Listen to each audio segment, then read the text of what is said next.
Buongiorno a tutti e ben ritrovati. Io sono Cristina e oggi verrete con me alla scoperta di uno dei luoghi più curiosi e affascinanti del territorio delle colline del Prosecco. Mi trovo infatti nel comune di Vittorio Veneto, precisamente in località Le Perdonanze, e insieme stiamo per fare un salto nel passato, un salto di circa 100 anni. In questa nuova puntata voglio raccontarvi della trincea Perdonanze Stellung, letteralmente posizione Perdonanze, costruita dalle truppe austro-ungariche nel 1918 e che il gruppo alpini di Vittorio Veneto ha riportato alla luce nella sua completezza circa una ventina di anni fa. Se l'argomento vi interessa, restate con me anche dopo la sigla.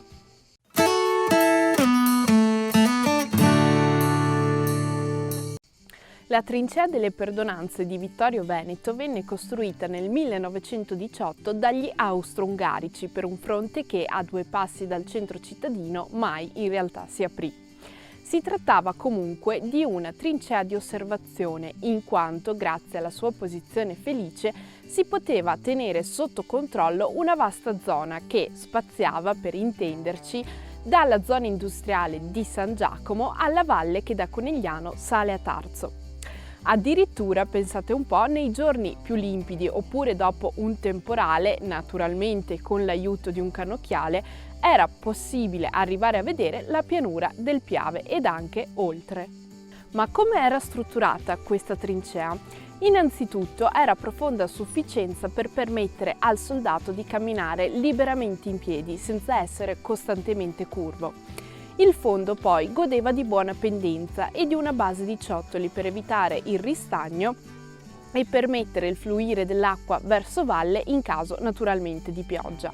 Le pareti inoltre, come potete vedere, erano realizzate con rami intrecciati a graticcio e sostenuti da pali. All'estremità della trincea, e qui la vedete alla mia destra, c'era una piccola copertura di graticci con funzione di posto di osservazione principale. Alla mia sinistra, e quindi all'estremità opposta rispetto al punto di osservazione che abbiamo visto prima, si trovava una baracca con tetto in lamiera dove stazionavano e riposavano i soldati non in servizio, al riparo ovviamente dal sole e dalle intemperie. E proprio da qui, pensate, partivano anche le linee telefoniche di collegamento con i comandi principali.